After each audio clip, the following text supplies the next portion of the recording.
Hello, everybody. We are about 9 minutes in. I apologize for a little bit of technical difficulty. This is my second time really doing this on my own, so it's a bit of a thing to get used to, especially when you don't have a crew of people helping you, and you're your own dragonfly. You don't have a crew of dragonflies.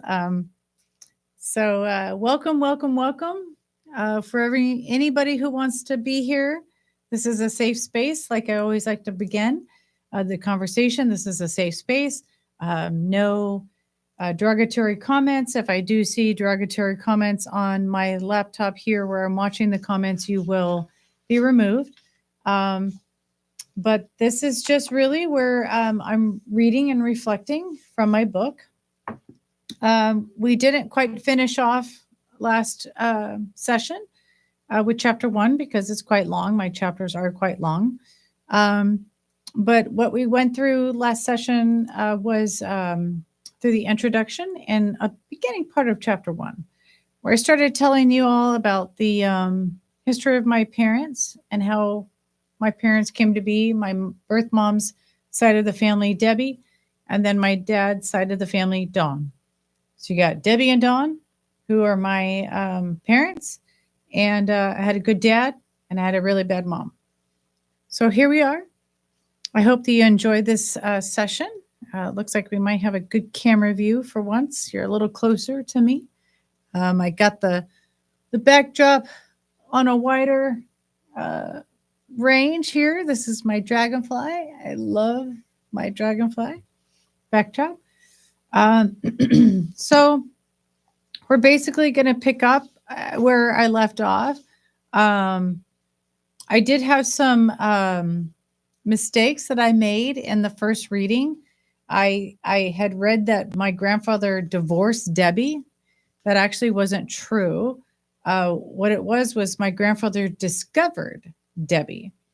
So my grandfather was away from war, and he got my grandmother knocked up, and he went off to war, and he refused to believe that my grandmother had a child with him.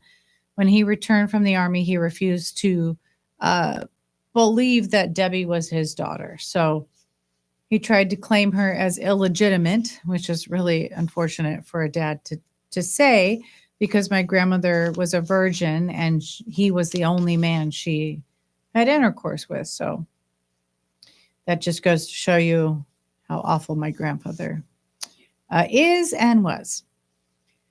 So feel free to make comments. Like I said, this is a safe space. I'll try to keep up with the chat.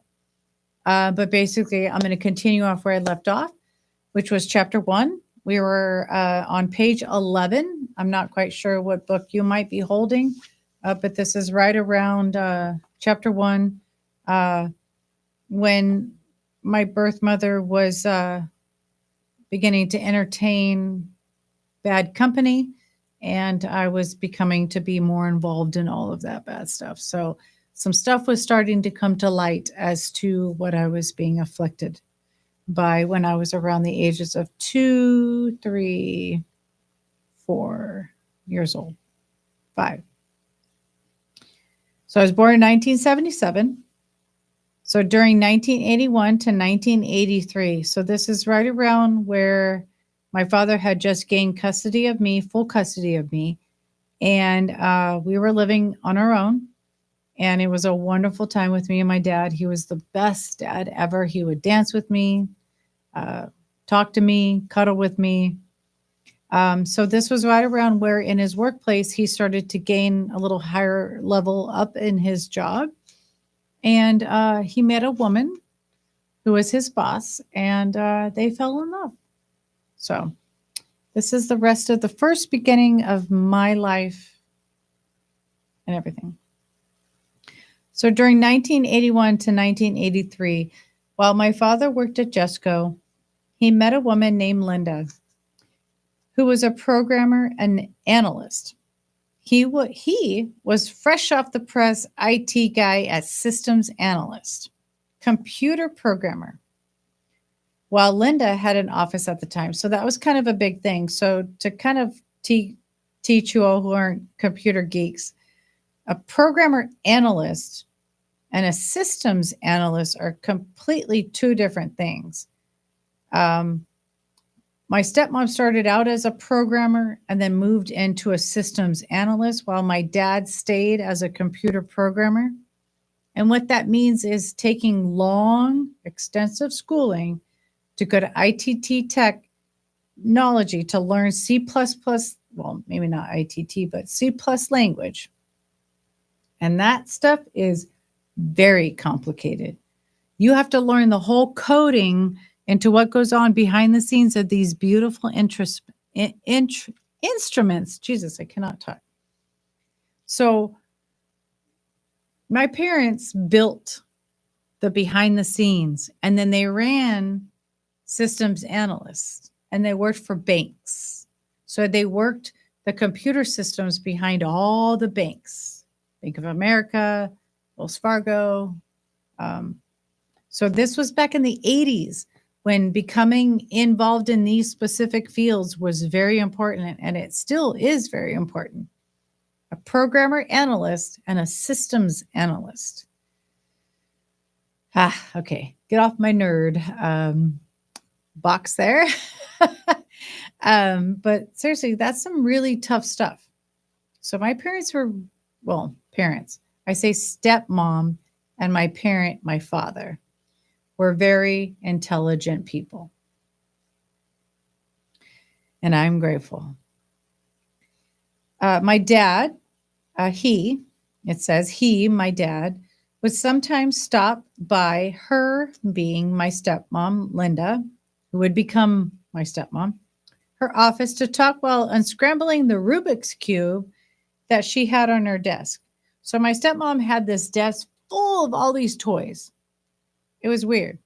To me, it was kind of weird because most of the time she wouldn't even be paying attention to you at your desk. I remember as a child, I would come to visit her at this big fancy desk and she wouldn't even be paying attention to you. You'd be just this child sitting in this big old huge intimidating office, and she had these toys to occupy people. I think that's what she chalked it up was to occupy people. Linda didn't have time to conversate and build relationships, so she just put out these toys to just muse them in a way, I guess. I don't know. Whatever.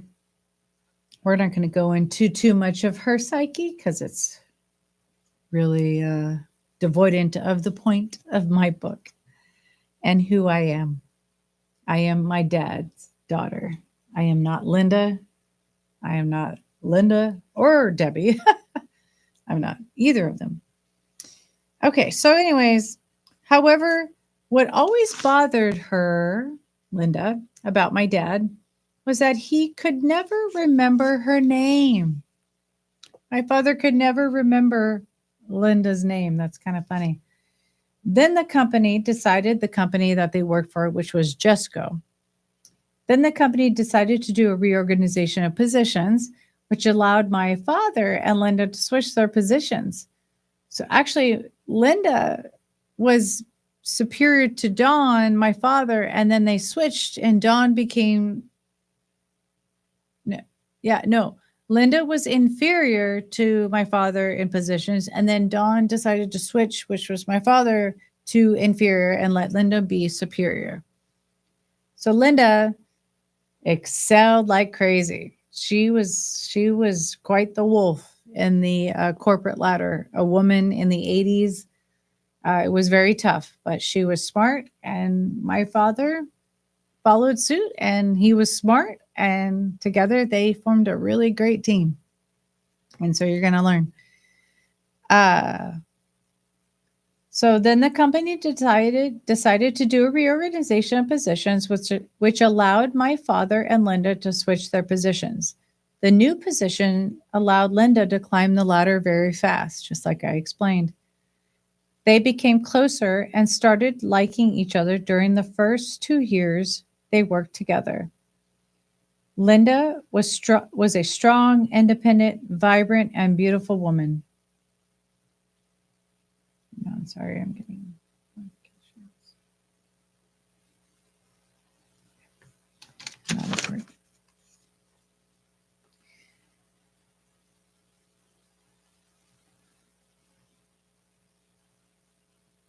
So she was beginning to climb the ladder very fast. Yeah, my stepmom. Yeah, very determined woman. My parents were very great parents. They were independent people. They were strong people. And I say parents, stepmom and birth father. Okay, those were my parents. I didn't have my birth mom, Debbie, ever in my life of guidance. So I came from some really smart people and influence in my life. And I'm grateful no matter what has transpired now, I still value who they were in my life to make who I am in my life today. So Linda climbed the ladder very fast. That's my stepmom. They became closer and started liking each other during the first 2 years they worked together. So, of course, my dad and her started flirting in the workplace and, started, all that good stuff that happens in the workplace.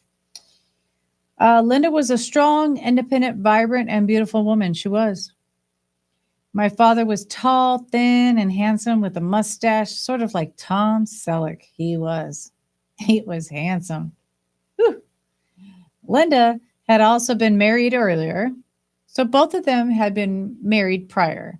Both of them were D4Cs, and both of them had children from other marriages. So they were coming together with all this baggage that we now have in most relationships, when you separate from mama, daddy, or papa, daddy, baby daddy, mama, daddy, whatever it is. Like, there's all that comes with it, right? There's all that comes with it when you're dating somebody with kids. Linda had also been married earlier, which ended in divorce.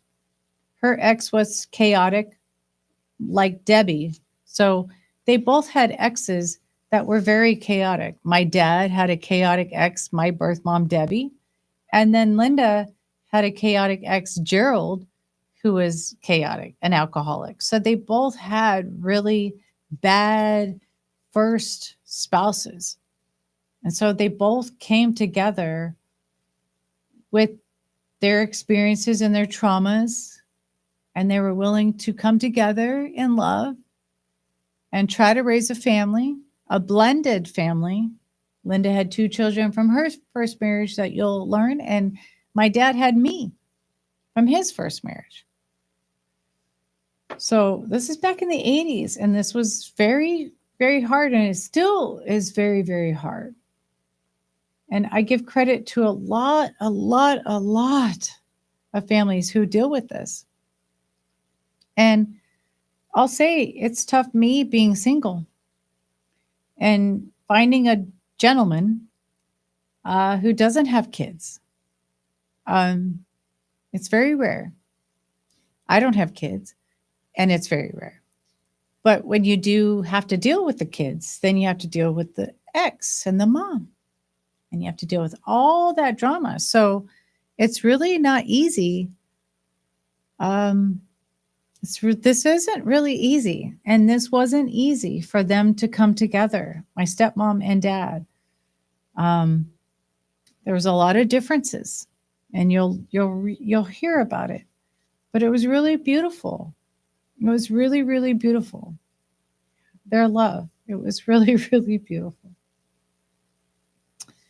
Anyways, okay. Okay, so my dad looked like Tom Selleck, right? With the beautiful mustache and the handsome physique and everything. All right. Linda had also been married earlier, which ended in divorce. Her ex was chaotic, much like Debbie. She had 2 children too. It didn't take long before my father and she went on their first date, a date that would go down in the history books. And this was such a cute date. One day, all the coworkers were talking in Linda's office, my future stepmom, including my father, when everyone started talking about who had it easier on a date, the woman or the man. This is quite, a good topic for conversation. Um, too bad there's not people listening, but comment please, because this is a good topic for conversation. But Linda said that was untrue because the man gets to decide everything while the woman barely even knows where she's going to be taken for dinner. So she's saying back then in the 80s, the man just gets to pick you up, take you on a date, and you don't know where you're going, which is true. I mean, it was kind of vulnerable back then. Back then, you were kind of naive and you did trust. You just got picked up and you went in the car with someone. Now, at least for me, I will meet them somewhere at a common space that's in the public. I will rarely have them come pick me up. And if I had children, I'd have to do like some serious background on that guy to let him pick up my daughter. And then I would have to know exactly where they're going and have pinpoint. I would be all over that. But we didn't have so much of, I mean, there were predators, but in the 80s, it really, social media and all this that we're on today, it really kept people safer. It really kept people safer. All right. So anyways, back to my stepmom and dad's first date. Okay.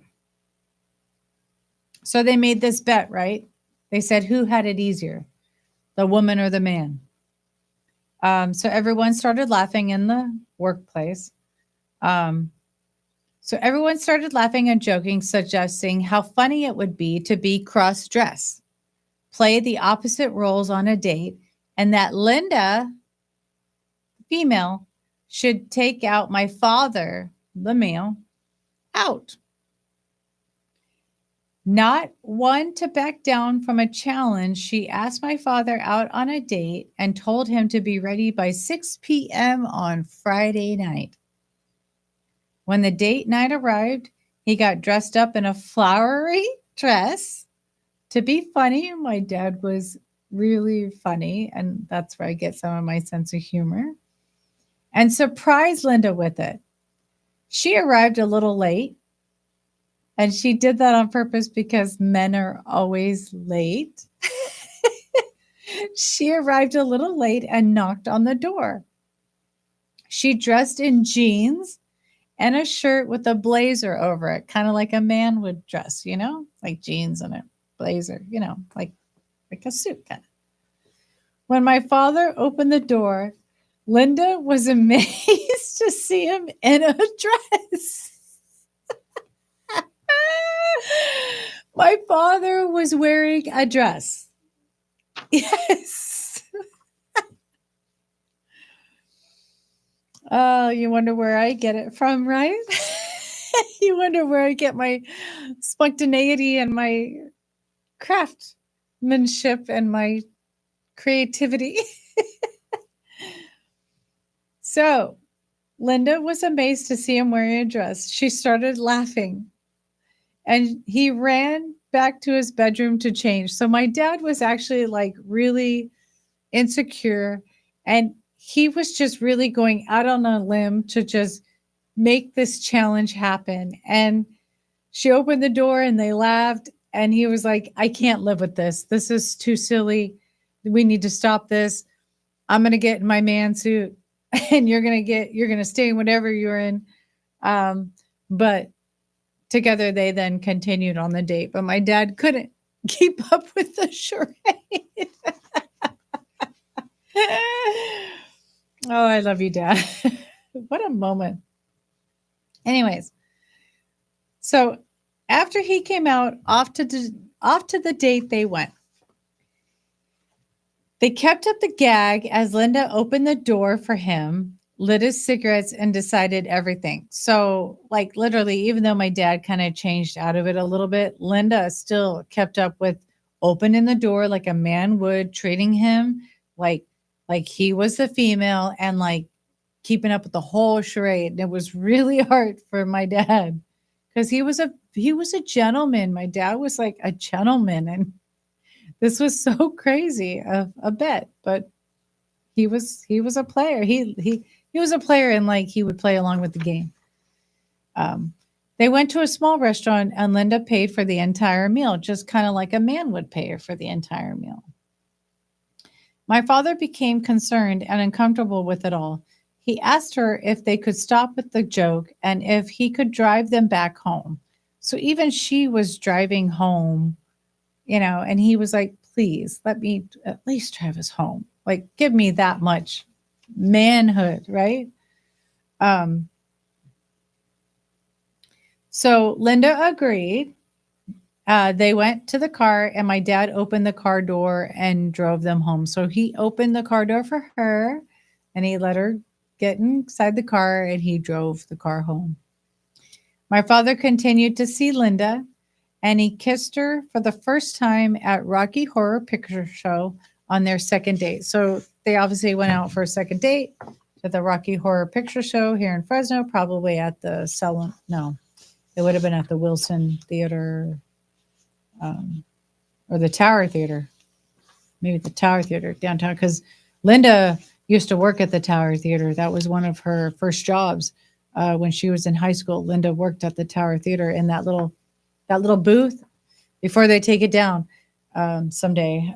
But there's a little box office booth where back in the old days, this is 60s, 70s, 60s, 50s for her because she was a teenager, but there was these old box offices, and literally two people would be there collecting tickets, collecting money, and then you would go into the show.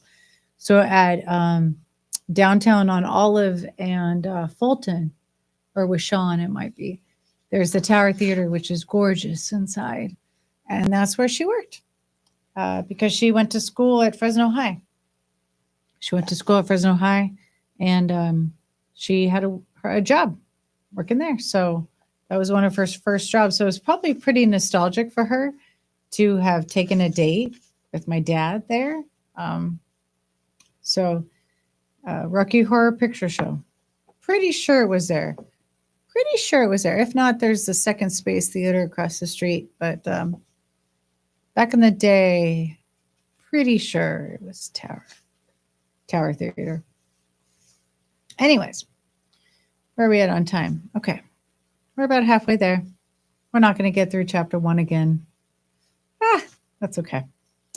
I hope you have enjoyed me so far. This is fun going down all these memories.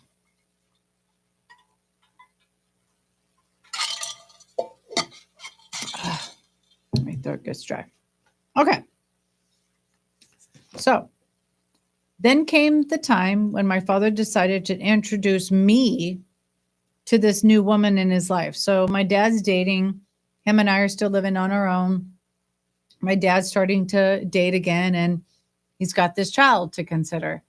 And so he decides to make that hard conversation and tell me about this new woman in his life. And so I'm about 5, 6 years old, and I was a very smart child, and I was very capable of understanding a lot of mature things way beyond my age. So he sat me down and he said, hey, this is the new woman I'm dating, and this is what our life is possibly going to become. So comparison to my birth mom and seeing all the horrible things that she had put me through, she had abandoned me. She obviously already showed me that she didn't love me, and it was chaotic and it was bad. I was like, anything could possibly be better, right? So the time came when my father decided to introduce me to the new woman in his life, Linda. I was ecstatic and anticipating meeting her. He explained to me that they worked together and that she had 2 children of her own. He told me that their father was like Debbie, my birth mom, and was barely present in their lives just like her. So like they had a bad dad, I had a bad mom. So that was like the commonality. My father told me that she was kind, and this is Linda. My father told me she was kind, warm, and loving. By that time, Debbie, my birth mom, had faded away from my life. The day arrived when I was supposed to meet Linda. She lived in a house with her two children, which was where my father took me one night so I could meet everyone over dinner. It was a beautiful one-story house with a large living room that had a fireplace and a dining room. Excuse me. There was a passageway through a middle room that had a door on both sides. So like you walked in and there was a living room and then there was like a hallway and there was the master bedroom and then there was a hallway and there was a bedroom and then down the way was a back bedroom and then that hallway had a door that had like this middle room that connected and then the dining room and then the kitchen was in the back and then there was a back bathroom and a laundry room and then the backyard. Okay, where were we? So that hallway, it allowed you to cut through that room and enter the bedroom and hallway. So there was like that bedroom and then hallway, like I was just telling you, not having to go all the way around. So you could like go from the living room all the way around to the kitchen, or you could cut through the hallway and go through. Anyways, it was a really cool house. It was a really cool house on terrace. There was a large backyard with a garage and a huge oak tree. I mean, huge oak tree with green grass all around it. The house was clean and organized. I could tell that this woman took care of her kids and home. And that was really apparent to me when I was that young. I already knew what a clean environment was because my birth mom, all the environment she showed me was cockroaches, filth, dishes piled up, bathroom unclean, towels everywhere, dirty laundry, beer bottles, maybe pot, it wasn't anything clean or organized. And Linda had it. Like it was so pretty. It was so pretty going into that terrace house. And I remember it was just amazing. It was just amazing what I felt, the difference and the comparison. I was like, wow, I had already kind of known at that young age that we were kind of leveling up in a way. Because she took care of her kids. I could tell they were clean. They were well managed. Like everything was clean.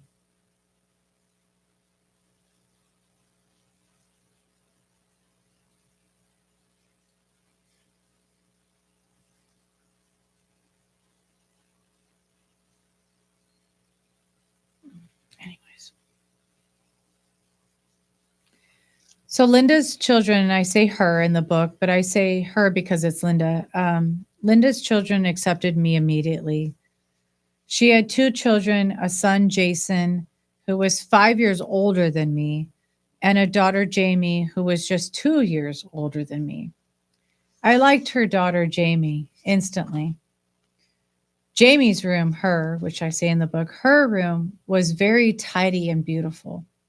She had all her dolls on a bookshelf and her toys were in a closet. We played for hours in her room that night. And when it was time for us to go to bed, I didn't like having to clean up all the mess we had made.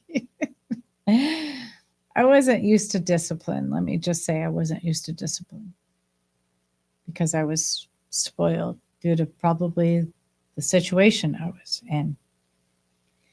For over a year after that, my father and Linda continued to date. Since my father was broke at the time, they didn't go out a lot to restaurants for dates. They didn't go out a lot. My dad couldn't afford to take her out. And that's often shamed with men now. Like men have to pay for everything. And honestly, I think if you're single and you're making your own wage, and you're dating, I don't see anything wrong with paying your own dinner until you become more serious. Then maybe the guy should pay for some of it. But honestly, girls, ladies, women, you should not put it on the man because it is really hard. That's a really hard expectation and stigma that really shouldn't be there. So that's my soapbox. Anyways, so my dad was broke. I liked Linda. This was when I was like 5 years old. I liked her, but I didn't smile too much. Apparently, she reported to my dad that I didn't smile too much. Probably not, because the people that had been treating me had hurt me already in the first 5 years of my life. So when a new woman came around, I was like, who are you? And what are you going to do to me? Like, it was hard. It was really hard as a child. And I still process through all of that. Just reading this, I process that.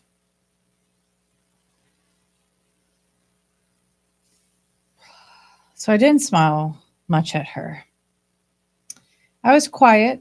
I was quite spoiled by my father, like I mentioned, when I was alone with him. And my bedroom was never cleaned up.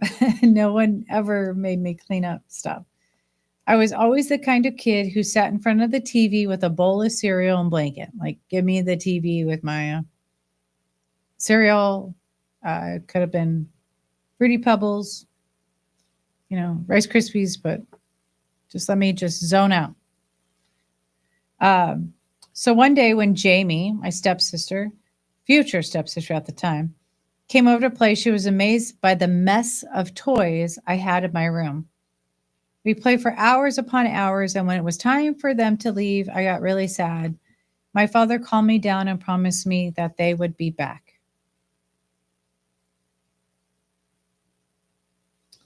So we're about 6:12.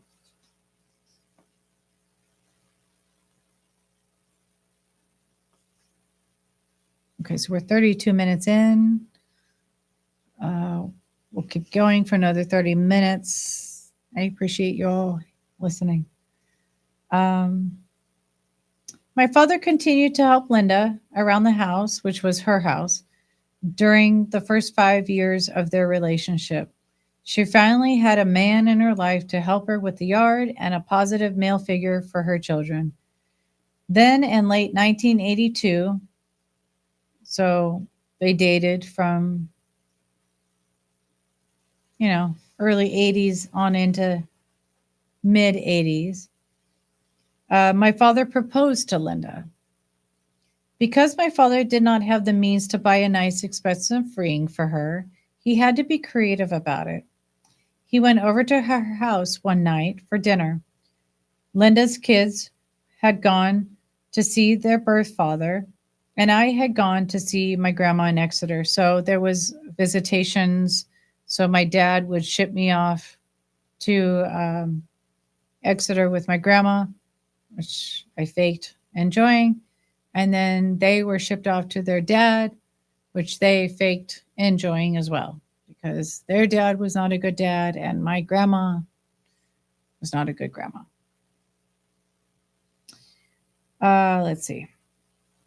Later that evening, he proposed to her with a rose inside of books, along with a note of proposal inside. It was very romantic, and she said yes. My father informed me. So my father informed me of the news. I had a new mom along with new siblings to play with in an actual home, while they had a new father and sister coming on board. So to me, when I joined with them, I felt like I finally had a good mom that could take care of me and love me, and stability. And then they had a good father who could be a good father with love and support and stability. So we all were kind of hurting kids, and they joined forces to provide a really good family and upbringing for us all, my dad and stepmom. For the next few months, they worked together on how each of them could get married in the eyes of the church. Linda was already divorced from her first husband and cleared in the eyes of the church. However, my father had a harder time since his first marriage to Debbie took place in a Baptist church. It needed to be annulled first so that he could marry Linda in a Catholic church and so their marriage could be recognized.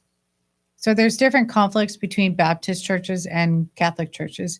And for the Catholic Church to see this former marriage deemed worthy of another marriage, the husband had to get that marriage annulled in the eyes of that church and then have to go through all this. Oh my God, my dad went through so much crap with the Catholic Church. And just to be worthy of being acceptable to marry this other Catholic woman and be deemed approved in the Catholic Church. Like, anyways, my dad loved her enough and he did it. He did it. He went through the whole rigmarole that the Catholic Church puts you through just to marry in the eyes of the Catholic Church. I need to take a breather on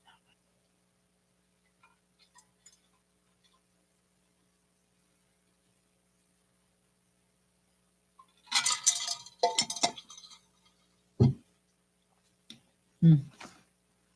Excuse me, but I have a lot of strong opinions about that nowadays. So, this is what my father did. My father worked hard to get letters from people and establishments that could speak for why he needed an annulment from Debbie, my birth mom. He took all the evidence he had against Debbie and won in court, thus making his marriage to Debbie seem like it never happened. And that was really important. An annulment is really important. And that's really sad that he wanted to just erase it. Because my birth mom was not a good mom. And she wasn't a good woman to marry. And he was trapped in ways because of my birth and all the pressures that families put onto people back then. But good for my dad. Good for my dad for annulling that marriage to her. He did what he needed to do for himself and for his future and for me. So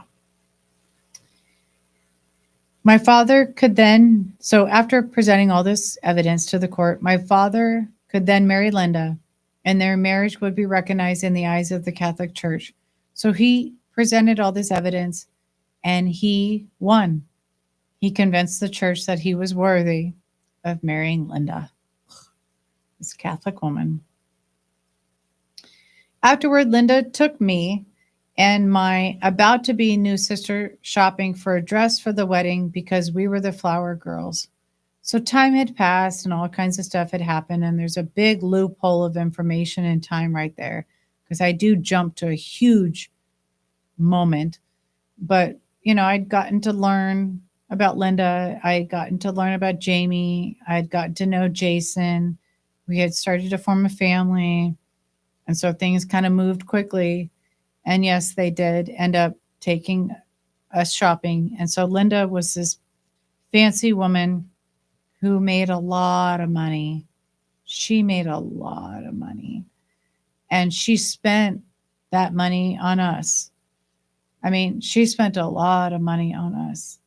She would take us shopping to Macy's. It was Weinstocks and Gottschalks back in the time at Manchester Mall. Back in Manchester, it wasn't what you know now. But back in the early 80s, mid 80s, late 80s into the 90s, it was this beautiful, beautiful mall. And it had Macy's at one end, it had Gottschalks at another, and it had Weinstocks at another. And all of those are upscale stores. So she didn't bat an eye at spending the top notch on us. And still to this day, she's a very giving person. Anyways, okay. So we're off to shopping, right? With Linda. She picked out 2 gorgeous white dresses for us, which had ruffles all over them and spread out like a princess gown. Like literally, there were ruffles on our shoulders, there was ruffles on our sleeves, there was ruffles all on our. It was like this ruffly, like the most beautiful dress I'd ever slipped into. Like, I mean, I came from not so much. We wore a skirt underneath that made it poof out, giving it the almost Cinderella effect. Like literally, these dresses were so fancy that like it required an underskirt to keep them poofed out, like you see in your pageant days. Like it was really beautiful. She also bought us new shoes and picked out our first pair of and picked out my first pair of black patent leather shoes. And if you ever know what black patent leather shoes meant back in the day, but black patent leather shoes meant that you were of a higher status. Black patent leather shoes were used in tap toeing or, yeah, dance. They were in the most prominent dresses of your elite movie stars and famous people and hierarchy. Black patent leather shoes were expensive. And that was a symbolism that, to me, I was like, wow. Like it was a big deal to get my first black patent leather shoes. And still, when I have patent leather shoes, I really appreciate that because that's a fine leather. It's a really shine detail. The buttons and all the detail around that stitching in that shoe is really high quality. So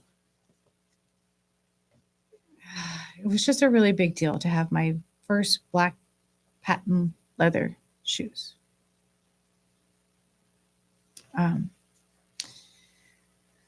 So for herself, Linda chose a gorgeous mauve dress that was simple yet elegant. Like literally, she didn't choose this flamboyant dress. She chose a mauve, like subtle dress, but it was gorgeous.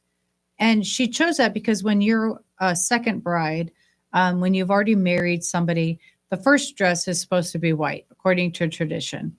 When you marry for the first time, it's supposed to be white. When you marry for the second time, third time, fourth time, it's supposed to be non-white to indicate that this is like not your first marriage. Whatever. That is a bunch of bullshit. I think you should wear whatever dress you want to wear. I think whatever the situation, that woman should be able to be who she is and wear whatever dress she wants to wear. So whether it be white or mauve or pink or yellow or rainbow, that is the choice of that person. So whatever traditions try to place on us. Anyways, but Linda, she wore a mauve dress, which was really cool. It was really cool because it was the first time that I'd ever learned about such a thing.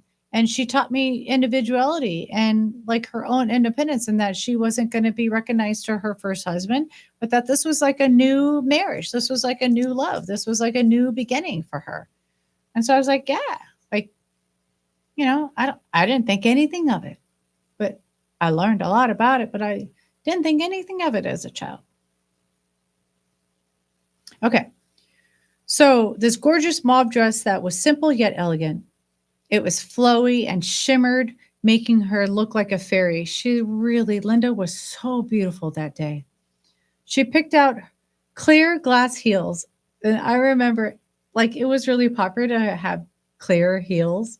And what I mean by clear heels was like a clear band over your foot, and like maybe the footing, was kind of clear or wooden, and like clear heel, like kind of like a glass zipper. Then finally the wedding day arrived, and that morning Linda did my hair. She parted my hair and gave me 2 cute ponytails. She placed ribbons around each ponytail, holding them pretty and showing and telling me how pretty I looked. She made me look in the mirror and said, "Look how pretty you look, Cheyenne." Or shy. I was shy at that point. I wasn't Cheyenne then, and I'll explain later. But anyway, she told me, "How pretty you look. Look how pretty you look, Cheyenne. Look how pretty you look." And that was the first time anyone had ever done that for me, to boost um, my self-esteem, to boost who I am, to look in the mirror and actually identify and look at my hair and feel pretty. Linda, she did that for me. She parted my hair and gave me 2 cute ponytails. She placed ribbons around each ponytail and told me how pretty I looked. Then I got dressed up in my beautiful princess dress and off to the wedding we went. Like, they helped me get dressed. Like, it was so magical. On March 20th, 1983, my father married Linda, and all 5 of us became a family officially. The ceremony took place first in Linda's mother's backyard. So this would become my new grandmother's yard, right? Mother's yard, because all the court and church proceedings hadn't finalized yet. So my dad still had to struggle with all the stupid court proceedings and divorcing my birth mom and getting the annulment that the Catholic Church couldn't really let them get married. But my dad and stepmom wanted to get married, and so they did their own little ceremony, and then they later planned to get the ceremony done in church when it was all arranged. So they were like, F it, let's just get married. Let's just do it. And so they did it in the backyard in this beautiful garden with my grandmother's yard, which was Linda's mother's yard. And it was lovely. Oh, I wish I could show you pictures. It was so lovely. Okay. Mother's backyard, because all the court and church proceedings hadn't finalized yet, but they wanted to get married anyway. The day was a perfect spring day with all the flowers in bloom in the backyard. Pink, purple, dark fuchsia, and white flowers adorned the entire backyard. My grandma, my stepmom's mom, my grandma, this yard, she was in Better Gardens. That yard was spectacular. It had flowers and color like you would not believe. Seriously, Better Gardens. Look up Clara Lemley. Clara Lemley. Gorgeous, gorgeous backyard to perfection. Like, gorgeous.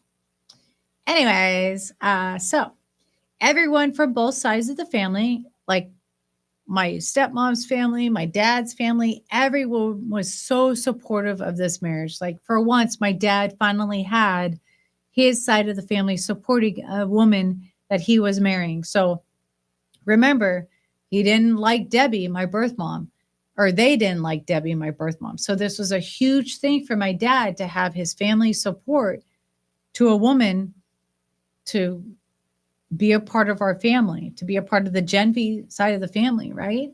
So this was huge to my grandma and that whole side of my Jenvey side of the family.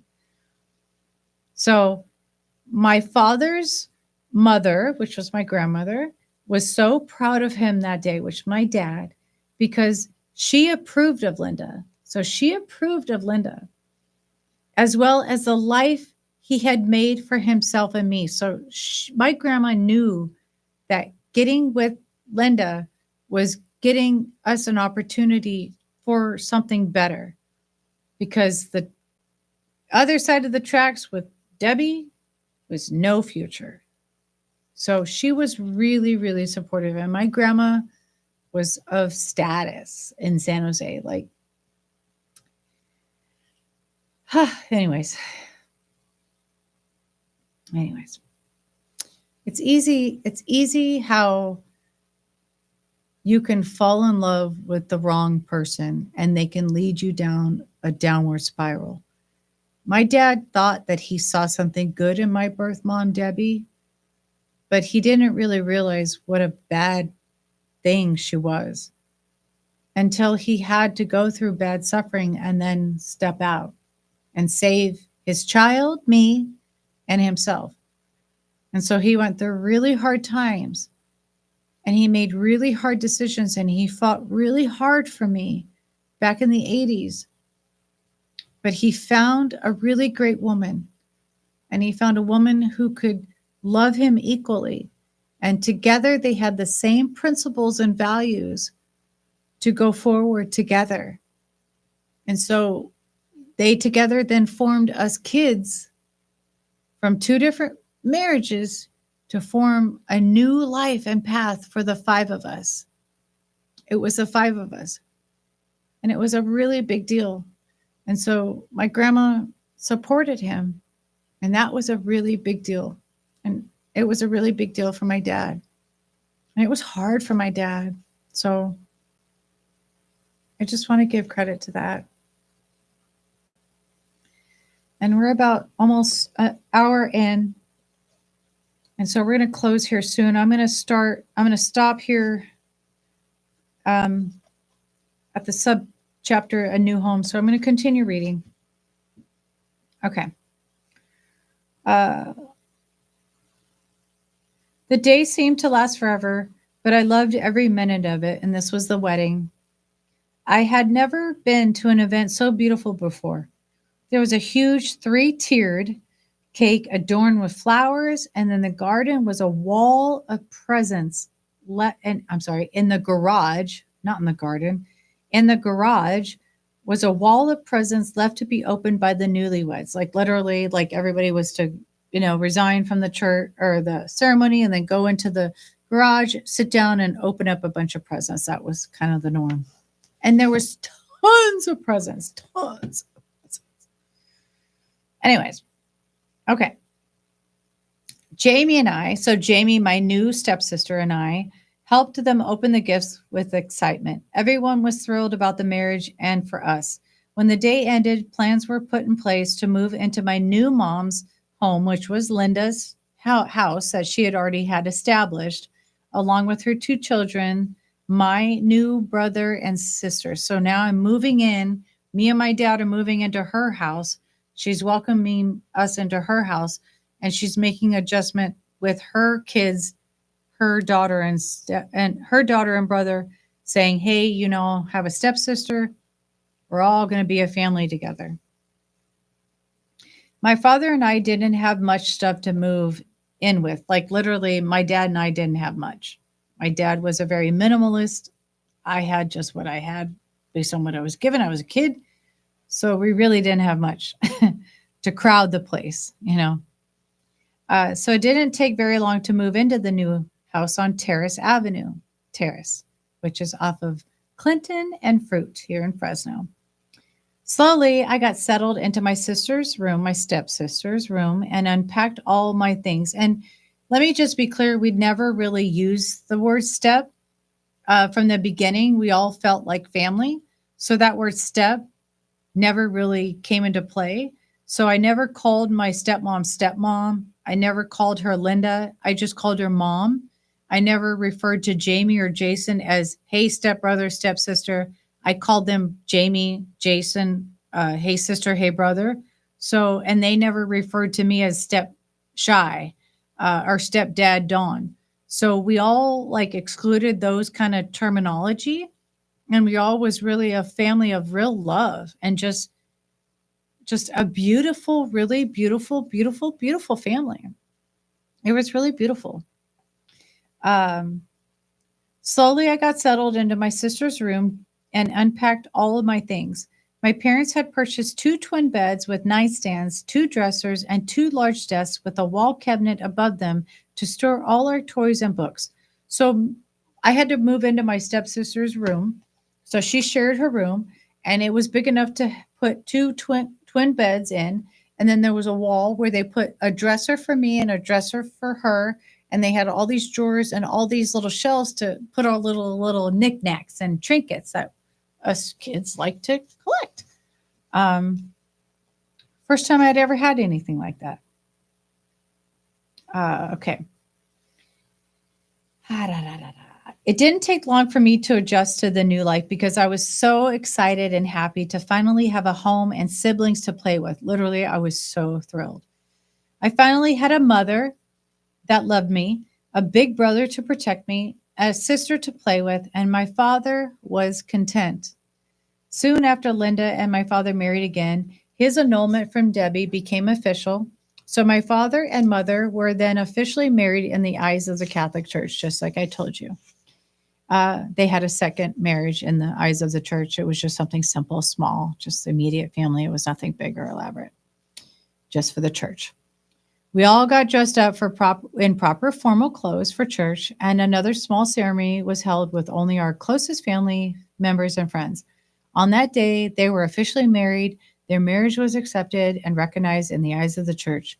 The five of us together became an official family and truly grew to love each other unlike blood. So I'm going to stop there because it was a very, very beautiful moment.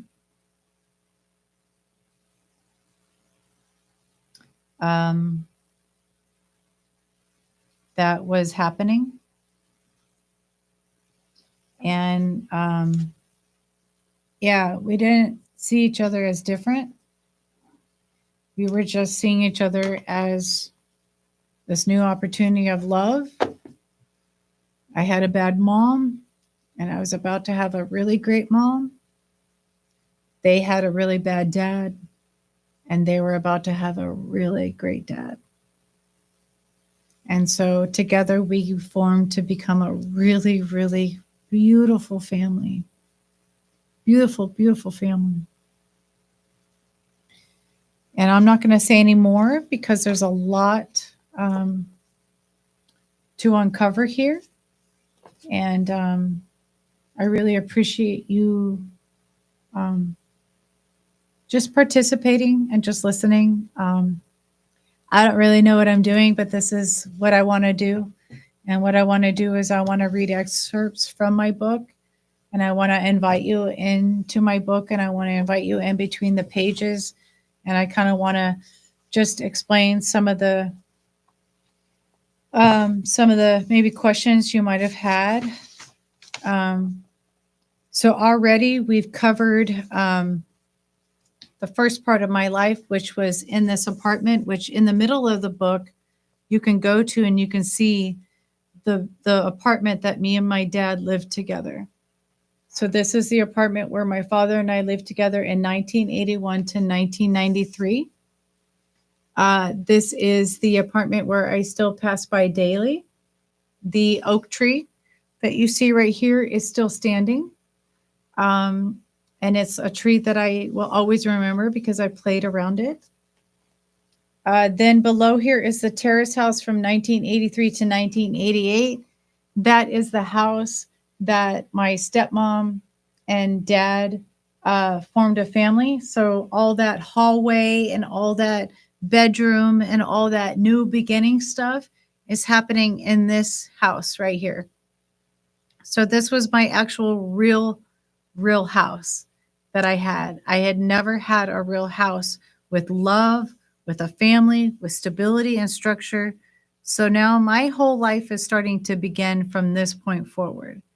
So from 1983, when my dad married my stepmom, is when my life starts to really form a stability, structure, religion, education.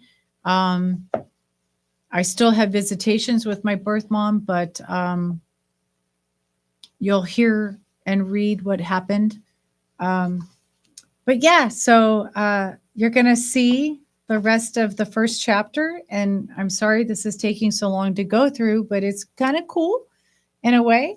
So we're going to resume because I know it's an hour and I don't like to hold you hostage more than an hour. So we're going to close, and I really appreciate you listening. You can find my book on Amazon, Barnes & Noble. You can Google me. I think I'm like 12 pages deep. But this is my podcast, Dragonflies Dragonfly discussions. And all it really is just trying to share stories about dragonflies and demons, and going deeper into the pages, into some of the stories that maybe you want to know, because I left unanswered questions for a reason. So thank you. And I hope you know that you are loved, you matter, you're not alone, your stories matter. Please message me because I'd love to have you as a guest or any way we can connect. Find me on social media. I'm on Facebook by Live Vertically. You can Google me, find me. So good night. Thank you very much for this wonderful time. Bye-bye.